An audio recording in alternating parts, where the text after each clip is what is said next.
Okay, hopefully that jumped back on. Check on the computer to make sure it came back. Please comment below if the video has come back so that I know it worked. So like I explained in the first video, tonight will be 2 separate videos. The first one, we are wrapping up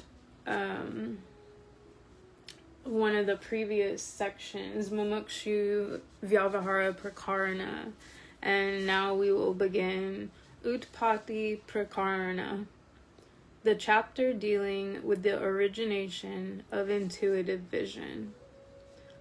Section 1, the cause of bondage.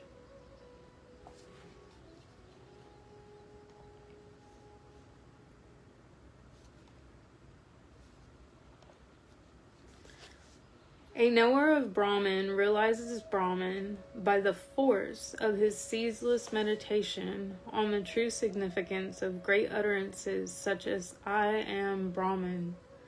Awakening is the cessation of dream. In the same way, to attain liberation from the world process, one needs to wake up to his essential nature. There is no other means to liberation. This chapter intends to show that this visible world abides in the ether of Brahman, and that with the removal of ignorance, this world, along with its various ramifications, is negated. Then the questions, what is this world? Whence did it arise? Where does it abide? Etc., lose all significance. Overcome by ignorance, Brahman assumes the role of the individual soul and experiences the world process in the form of a dream. When one's essential nature is discovered by the force of intuitive wisdom, the dream of the world process terminates.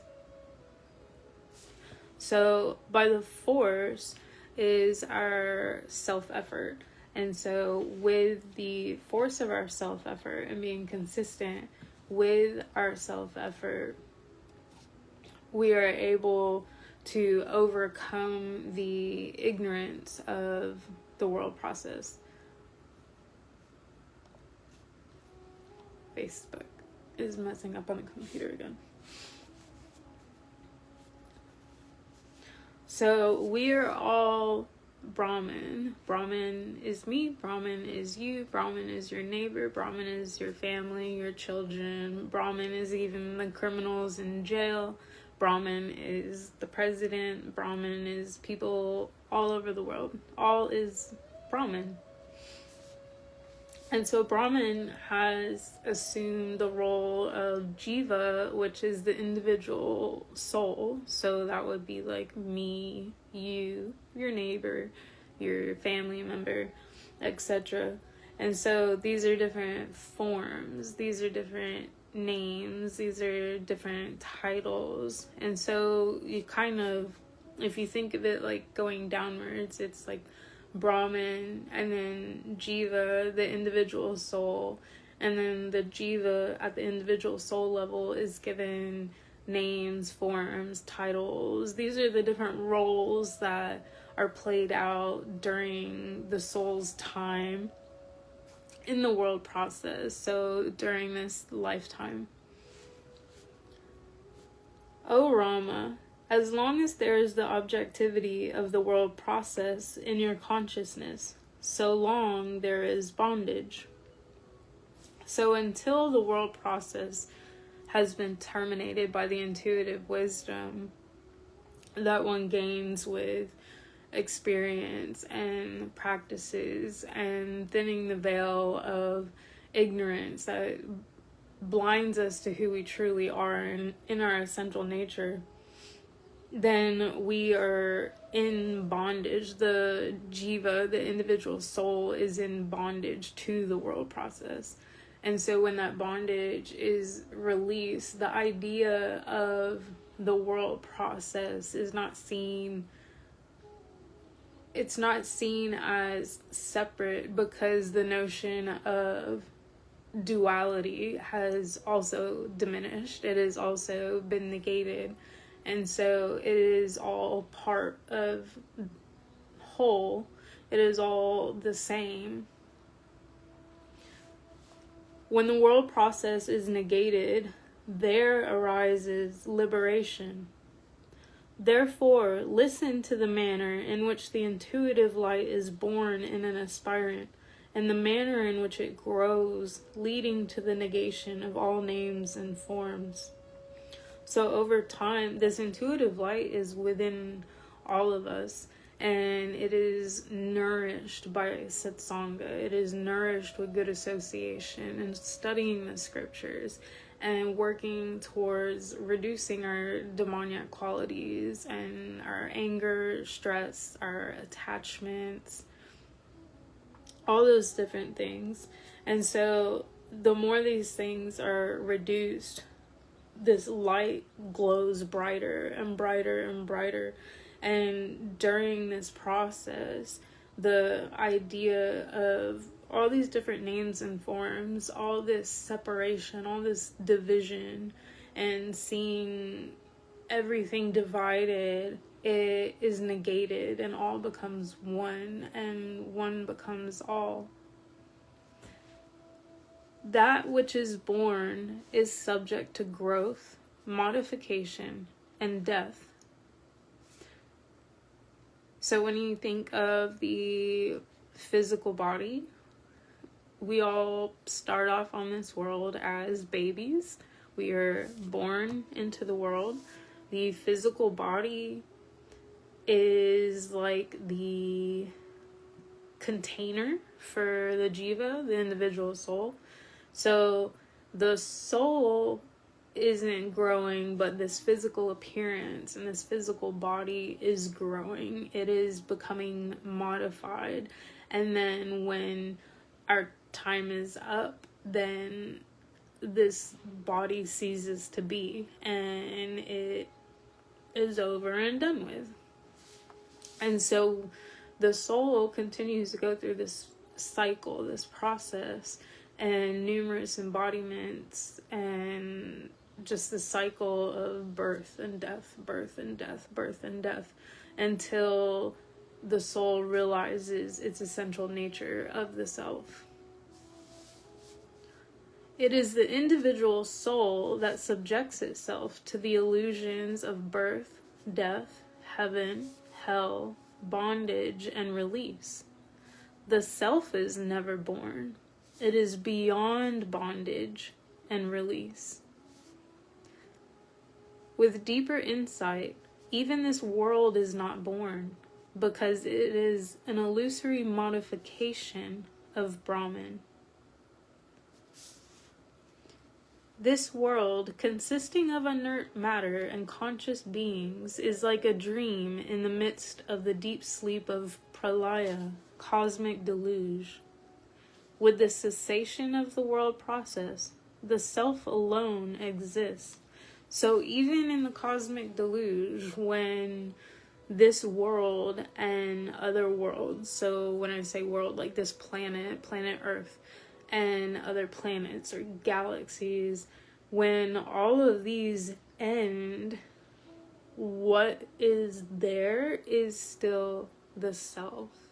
What was there before all these planets, before these solar systems, before these galaxies, was that self, Brahman, Atman, God, one with many names and forms. With the cessation of the world process, the self alone exists and is known as Atman, the truth, the absolute, the supreme, Brahman, etc. These names have been created by the wise to guide the aspirants on the path of wisdom. So it's the one with many names and forms, and that's why throughout the world there are so many names and forms. And these are provided for us as humans in a human embodiment, and with our limited senses, our limited mind and intellect, it makes it easier for us to grasp onto these teachings and these topics and these ideas until we begin to see it as the eternal truth, and how we're that. The self, having forgotten its essential nature, enters into the process of material evolution and becomes identified with the causal body and its effects. Thus, confined to the world process, it is called Jiva, the individual soul. And so the self, that's where it's hard to explain like liberation or self-enlightenment as something to be attained, because if we speak of it as something to be attained, then that would indicate it's something separate. It's something you can get. Whereas when you look at it as something that everyone already has within us, and it just has to be discovered again, it has to be uncovered again. And so that's what this whole journey is about, is we have forgotten our essential nature of the self. And so we've become so materialistic, and we've developed all these attachments, and we've identified with the physical body because this is what we see with our senses. This is what we can touch and feel with our senses. So this is what we think we truly are. And so we become identified with it, and then that keeps us stuck in the cycle of birth and death until the soul is liberated with the realization of the self and who we are in our essence, in our true nature. The self first identifies itself with the causal plane of the cosmos, then with the cosmic mind, Hiranyagarbha, and gradually with Virat, the cosmic physical being. Finally, having lost its universal expansion, it becomes identified with the diverse forms of living beings. And so, through a process, we lost ourselves, and we're rediscovering ourselves. And so this is something everybody's capable of. Everybody can do this. Maybe not in this lifetime or the next lifetime, but in any point, in any lifetime, it is possible.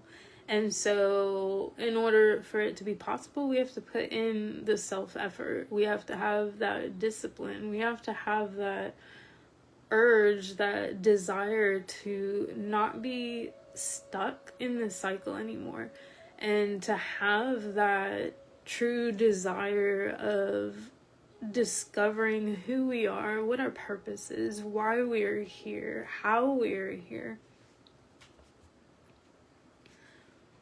Ornaments made of gold have different names and forms, yet they are nothing but gold. In the same way, all the objects of this world and all the diverse conditions of pleasure and pain are nothing but the self. Names and forms, the values and relationships are all sustained by the limited minds of the individuals. And so all these names and forms, relationships, like husband, wife, son, daughter, etc., titles for work, like your employer, your boss, you're an associate, you're a CEO, you're a cashier, whatever. It's all divisive, and they're all just different names and forms. And so that contributes to the identifying at the physical plane of things. And so with the awakening of our true essence and our true nature and who we are and how everything is connected and how everything is playing a part, we begin to see that all is one and one is all. So it's hard to put into words, but all these names and forms and relationships and the way that we identify ourselves and other people due to our ignorance, all of these things are negated at that point. O child, the seer, self, has fallen into bondage because it has conceived the notion of the seen, this universe of illusory names and forms. This world consisting of I, you, and they is the illusory drishya, the seen. As long as there is drishya, there cannot be moksha, liberation. So as long as there is this separateness of I, you, they, them, as long as there's that divisiveness and the separation of people, of things, there's always going to be that ignorance. And so there cannot be ignorance for there to be liberation of the soul. If you were to say, this world does not exist, there is nothing here, this would be mere crying in the wilderness.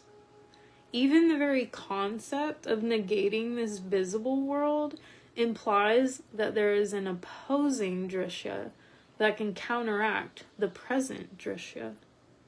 This implied opposing drishya simply intensifies bondage. So even by saying just this world does not exist, there is nothing here, that is an implied opposing drishya. So you get to the point over time where you're beyond time. You have gone beyond separation, beyond the names and forms, beyond the eras of time, the decades of time, because time itself is illusory, and time, the illusoriness of time is discussed in the beginning of Yoga Vasistha in book 1. And so we can go back and read that at another time. But time itself is also temporary. Time itself is illusory, because what is. There's no time concept because we've gone beyond time and that limitation of time. Even though you may take recourse to hundreds of ritualistic performances, such as bathing in holy streams, going to pilgrimage centers, and discussing spiritual matters, as long as drishya exists for you, you cannot attain liberation. This disease of the world process cannot be negated by ignoring it indiscriminately, but it can be negated by taking recourse to vikara, inquiry, based upon increasing understanding of the nature of the self. So we can't negate the world process by just ignoring the world process. So if we think of someone that they're just kind of tired of all the worldliness of things and they want to run off to the jungle or the woods and go live out in nature and just avoid everybody else. So that's not going to be really helpful, because no matter how long they spend out there studying scriptures or meditating or whatever, they might feel great out there, and the practices and everything they developed are going awesome. But then the second they come back into the city or around worldliness, then everything is forgotten. Everything is pushed aside. And so you can't negate the world process by ignoring it and running away from it. You negate the world process through your scriptural studies and through gaining intuitive wisdom and applying the teachings of the scriptures and the teachings of your guru. And then inquiry based upon increasing understanding of the nature of the self. And so that inquiry into who am I and learning more about this, that is the way of negating the world process on the spiritual journey. It is intuitive vision alone that can terminate the illusion on the part of the seer who is involved with the seen. If it does not overcome this illusion by using the light of wisdom, then the seer will continue to find itself trapped in a world process, even if it were to hide itself in the depths of a rock. Ignorance is the seed of the world process. If ignorance is not removed by knowledge, the world process cannot be negated, and without negating the world process, there cannot be liberation. So everything that we do in our sadhana and everything that we practice, and when we apply the things that we're learning, this is helping to thin out the veil of illusion, the veil of ignorance that we are under. And so the more this is thinned out and thinned out and thinned out over time, then it pulls us back, it pulls the soul back out of the cycle of birth and death.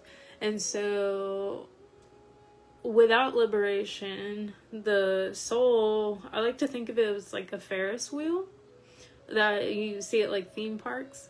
So if you think of all the souls on the Ferris wheel and they keep going round and round and round, and you think of it like birth and death, birth and death, birth and death, but then one of them becomes liberated and they get off of the Ferris wheel, so they're no longer stuck in that cycle. And so when ignorance is eliminated, then that soul has merged back, and that soul is back to understanding the true nature of the self and what the purpose is of being in the world process and the situations or circumstances that we're born through and things that we are experiencing in our physical form. Even the states of yogic samadhi, wherein the world is transcended, cannot give liberation, because when a yogi comes back to normal consciousness, he finds himself again deluded by this world.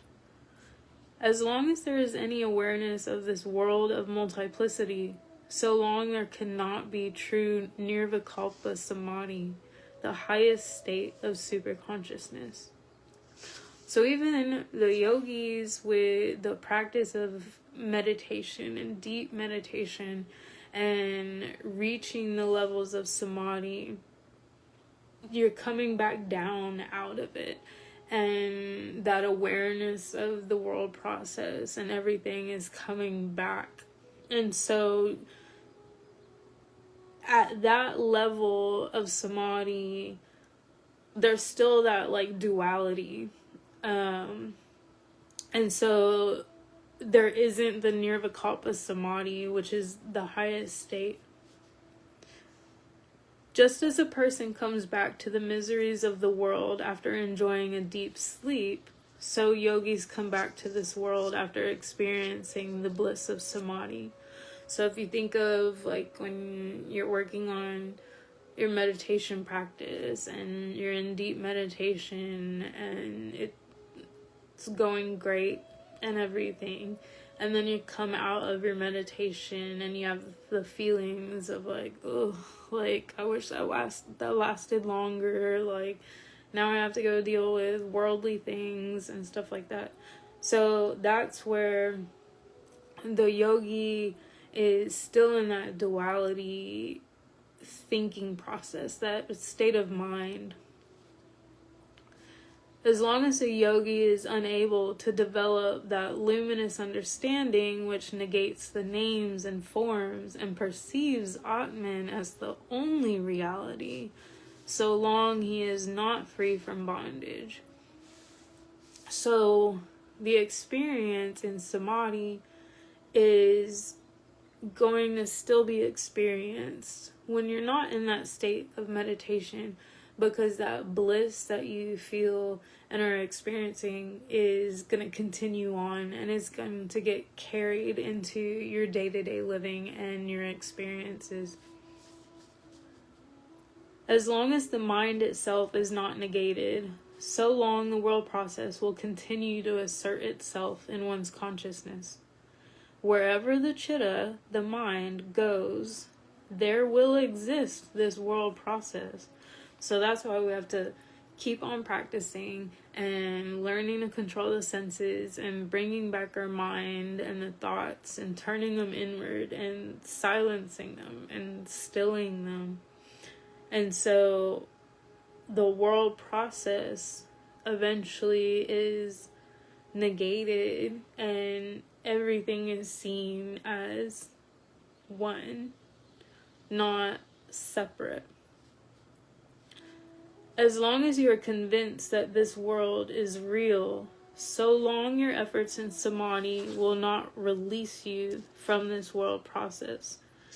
So as long as we're believing that this world and everything going on and what we go through is real, if that is the truth and that's all we're here for and that's the only purpose our soul has, then we're still stuck in bondage with the world process, and we're not understanding that we are not this human body. We are not this limited time that we're experiencing on this planet. We are way, way, way more than that.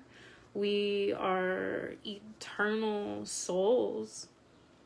This is just kind of like a pit stop on the journey. But when you gain true insight into the illusoriness of the world, you abide in non-duality, while in samadhi or out of samadhi. A wise sage abides in sahaja samadhi, spontaneous superconsciousness at all times. And so we can see this in truly self-realized and enlightened sages and saints, where that bliss is constant. It is 24/7. That is their state of being, and it doesn't go away. We don't see them lose their tempers on people. You don't see them talking bad about people. You don't see them harming others. They're just full of love and full of compassion, full of patience and understanding. And their most important thing is helping the individual soul come back to the true nature of the self and to come back to realizing who we are. O Rama, this Drishya Buddhi, the intellect tainted by the reality of the world process, is the seed of samsara, the cycles of birth and death. Let this seed be scorched by the fire of wisdom. This is the only way to attain liberation. So while the intellect is tainted by the world process, and we're falling into all these names and forms and titles and identifying ourselves with our humanly form, the physical form, and limiting ourselves in this way, then the soul is still going to be stuck in that cycle of birth and death. But when that seed of ignorance that is within us is burnt, and it can be burnt up by our spiritual practices, our sadhana, when it is burnt, it can't sprout, it can't bloom, it can't grow. And so that ignorance is then destroyed, and the intellect is back to being pure and clean.